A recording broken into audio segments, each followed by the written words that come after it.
Commissioner Maple, thank you for joining us for this one-on-one. With the election so close, we wanted to give you and other candidates an opportunity to sit down with News 9 and explain what your platform is and what types of things you would like to do moving forward into the future for Jefferson County. So with that in mind, just talk about your platform a little bit and what you look to accomplish.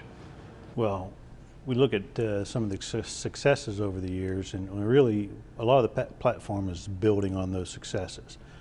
You know, we've gone through some tough times in the valley, and the county's been able to, through diligent cost measures and cost controls, watch over a budget that has left all services in place and still finish the year always with money left over. So, you know, that's been an important part of some of the successes that we see. So for me, it's still one of the keys to the successes of the county is to maintain a fiscal responsibility in the courthouse and really to lead by example in some of the other departments.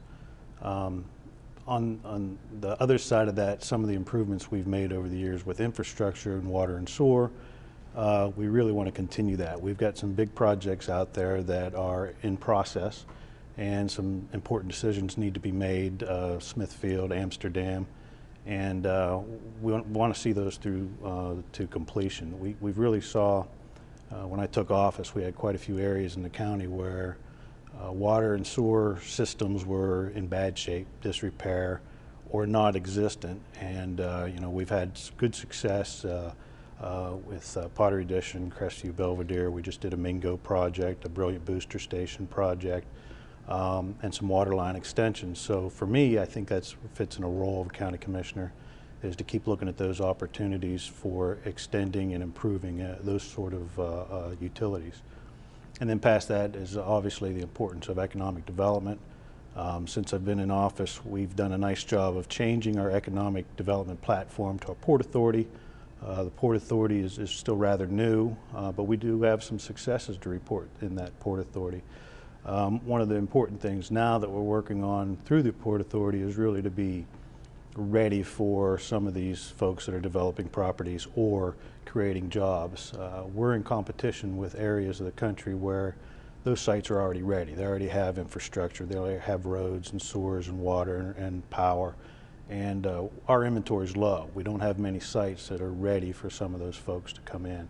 So, you know, we've been having routine meetings about what do we do to make sure, and how do we apply for the funding to make sure, and how do we put pressure on the state decision makers to make sure that we are ready and as ready as we can be for that next employer to hit the ground. Now, having said that, you know, there's always those really good stories that those employers want to remain confidential, and we have a few in the queue. So we're really excited about some of the potential job creation opportunities that are out there, and you know, part of that platform is, you know, you've got to know those sort of industries, and really that's my background. You've got to understand those industries and the needs of those industries to make sure that you give them the best shot at being successful when they land in your county. So that's another key to the platform. The other thing that, you know, I've always worked on is, you know, quality of life. We've made some really good, hopefully people see some really good improvements with recreational opportunities. There's a couple other big ones that we're really excited about coming through, but, you know, we look at those recreational opportunities, and you know, one of the ones that I am pretty proud of is we got a litter enforcement agent. I know that doesn't seem big, but, you know, we got to take some pride in our area, and it's really important that we support those kind of efforts. So when folks want to live here, or want to move here, or want to do business here, they're doing it in a community that's proud of itself. So the villages, the cities, even the county, so reliant on steel mills throughout the years in past decades. How do they recover, Mingo Junction, for example, and thrive again in your mind, and how can you facilitate that as a county commissioner? Well, a lot of it's, you know, we saw in the oil and gas bubble, and, you know, it's going to be more than a bubble. It's going to be, you know, a roller coaster ride, I think. So the diversification of that employment base is important, and a lot of that you build through supporting local educational initiatives. So, our schools, we always encourage our schools to be taking a look at what kind of roles can our students play to diversify that workforce. So we try to support those sort of things, but to me that's really important. We've got to diversify. We don't give up on steel at all. We don't give up on coal. We don't give up on oil and gas and some of our keys. We have education, we have the healthcare industry, but we start looking at every opportunity to diversify that. So when one of those industries has a high or a low, we take advantage of the high, but we're buffered by the low. When you see the success or the monetary success of surrounding counties like Harrison County and Belmont County, and the growth and success that they've been able to have primarily because of the oil and gas industry. A lot of people in Jefferson County say it missed us, we missed it.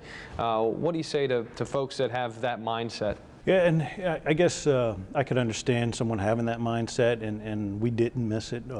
It's a slower pace than everyone thought it would be in our county, which in some respects has a benefit to us. We will be prepared, we are prepared, so for that rate of growth, we're able to react better to it. We always try to have our pulse on that industry and know what's going on and ask everybody that's involved in that. And we feel that activity level picking up again. But it is going to be something that we, I think, as a community will have to get used to. It's going to have highs and lows. It's going to have its construction phase, and then it's going to have a global effect that we're going to be affected by. So we'll have to learn to do that a little bit. And one of the main things there is still back to diversification. One of the things that is so prominently talked about in Jefferson County is the drug epidemic. And one thing that we hear when we're out on the street and we're doing stories is that there are not enough treatment options for people in the Valley and in Jefferson County. What can commissioners do to ensure that the facilities exist should people search treatment? Well, obviously those are for some folks, they see those as business opportunities. And there are some more resources than there were prior to this year. So we see that availability of resources growing. And the folks that are helping them are seeing more and more success. So we really want to support our Prevention and Recovery Board to make sure what they see as a need, we see it as a need. So a lot of it is our support role. We also, we deal closely with the sheriff and the prosecutor, understand their roles, and drug task force. But some of that is enforcement, some of that is the punishment end of the thing, but also on the treatment side, any opportunity that we see, that I see, we try to support that. I've witnessed many good people.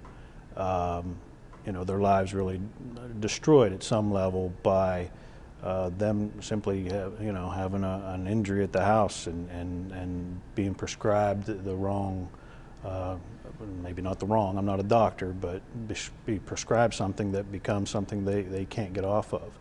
And really, it's not a Jefferson County issue. It's really a state issue. It's a region issue. It's a United States national issue, and part of the real problem is, this is my non-medical opinion, but we overprescribe medication, and we do it to a point where people become dependent on it, and we've got to fix that from a top-down approach. In the meantime, the best we can, supply the right resources, and sometimes we might not be the supplier of the resources, but we can support those folks in the best way we can to make them successful for their clients. Right. When you talk about your job as commissioner and the work that you've been able to get done, we've talked a lot about, obviously, the success that you've had. If there's one thing that, I don't want to say you haven't been successful at, but something you want to focus on for this next term, what would it be? Well, there's always, the spillover of job creation. We definitely want to see better job creation. But one thing I want to focus on is we hear out there way too often that we say we have an unemployment rate that's unacceptable, but we have many employers that say they can't find employees. So for me, it's a really important thing that we've got to find the resolution to that through our Community Action Council or through Job and Family Services. We can't have an unemployment rate that's unacceptable and yet still have employers that say they can't find employees. There's a problem. So we're working a lot with the programs, training programs, the education group to say we've got to prepare our younger generation to go to work and punch in and work all day and punch out and go home. I'm glad to say that in November of last year we had the lowest number of unemployed people in the last decade or so. That didn't mean our unemployment rate was good, but we had the lowest number of unemployed people in Jefferson County we've had in a long time. But we still had too many unemployed, and we still had way too many employers telling us we can't find good employees. So part of that goes to that economic development. We've got to have a ready workforce, and we have the resources. We just got to make sure we're focusing on the right things to have this next generation, and not just the next generation, but our whole community ready to take on a job, work that 40-hour work week or whatever that employer needs, and you know, make a good life for themselves. The last thing I wanted to touch on was the jail. Obviously, you'd reopened a portion of the jail so that more people could be incarcerated, whether it be for misdemeanors or you know, a crime that isn't necessarily a felony.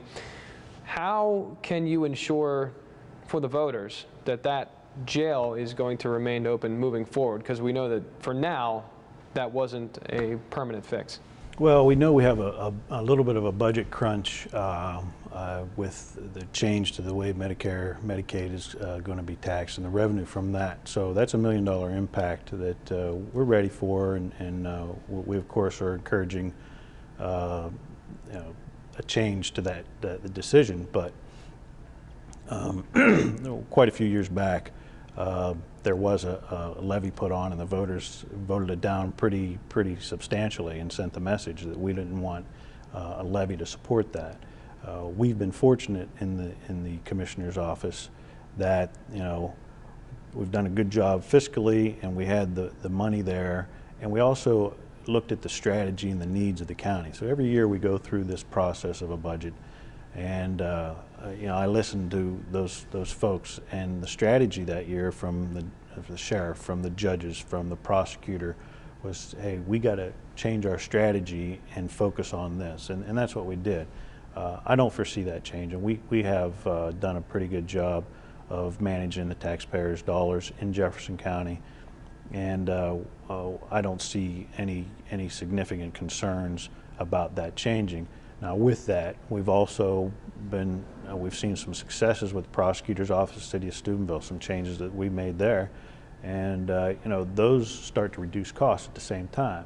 So we look for every opportunity, and I get told I say we too much, but you know, I look for every opportunity to take advantage of those cost savings, and to make sure that the strategy when we do that budget reflects the needs of the county. And you mentioned, you know, the epidemic, the heroin epidemic right now, but you know, so you know, what strategy when we go look at that budget, are we supporting those groups that are in that fight strong enough in the budget, and how do we adjust that budget to reflect those needs? So a lot of companies will have their strat plans or strategic planning for the calendar year. Me and my fellow commissioners, we don't sit down and do a formal whiteboard strategy strategic plan, but at the same time we work together pretty well, recognizing the needs of the county, and then adjust our resources in the best way possible with respect to the citizens. The citizens say we don't want it to be money to be spent somewhere. We listen to that and try to make sure we appreciate that. Commissioner Maple, thank you very much. I appreciate your time. Appreciate it. Thanks a lot. Good luck in November. Thank you very much.